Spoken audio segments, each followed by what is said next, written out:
Bienvenue, imprudent mortel.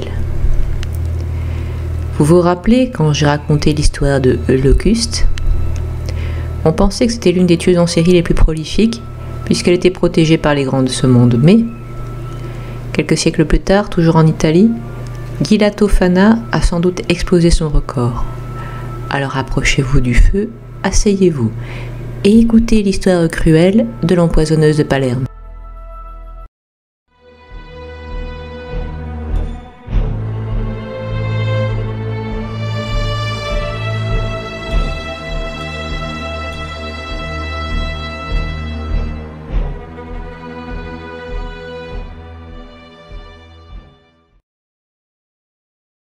Gila Tofana, née à Palerme, à une époque qu'on ne peut situer,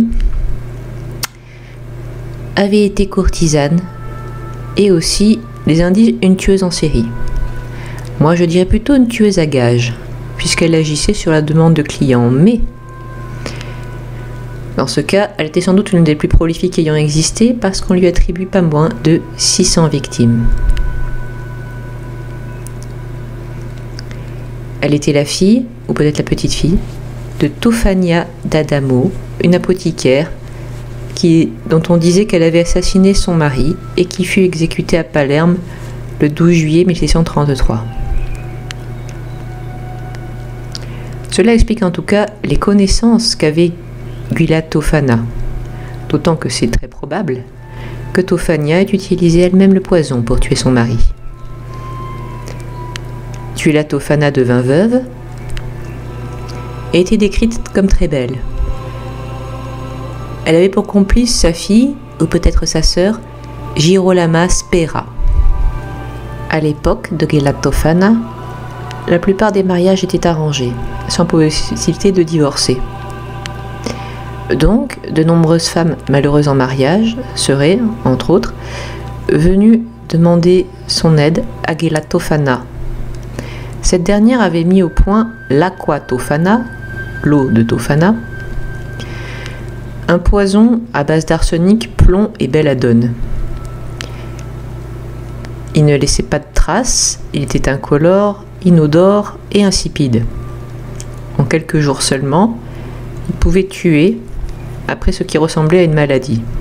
D'ailleurs, Gila Tofana aurait beaucoup vendu pendant une épidémie de peste, de sorte que les morts étaient passés inaperçus.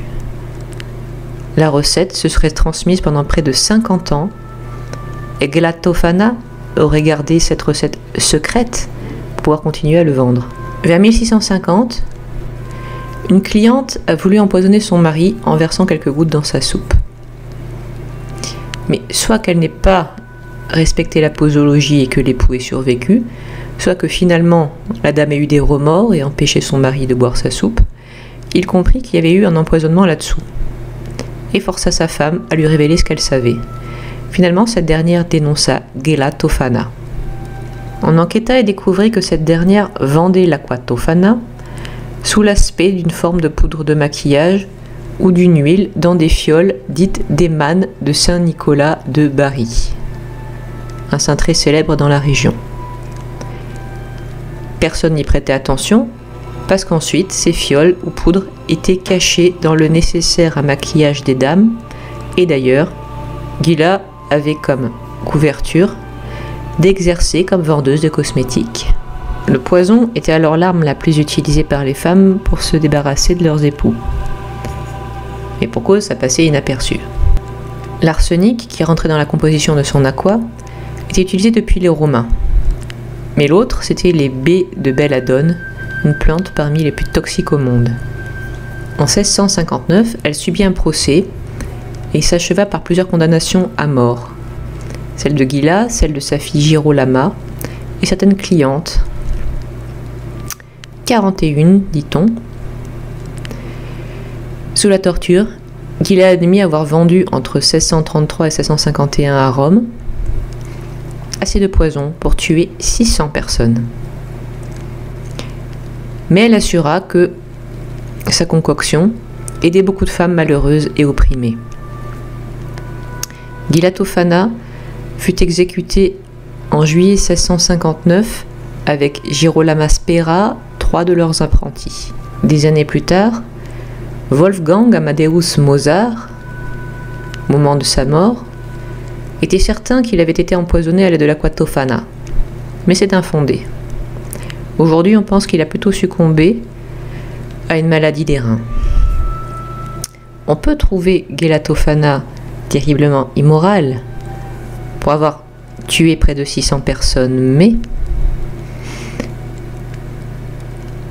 quand elle dit avoir voulu aider certaines femmes à retrouver leur liberté, peut-on vraiment la blâmer? Parce que il y avait tant de femmes dans des mariages malheureux. J'espère que cette histoire vous aura intéressé. Je vous donne rendez-vous la semaine prochaine. Si vous voulez me soutenir, voyez le lien en description de Utip et Tipeee et de Ko-fi.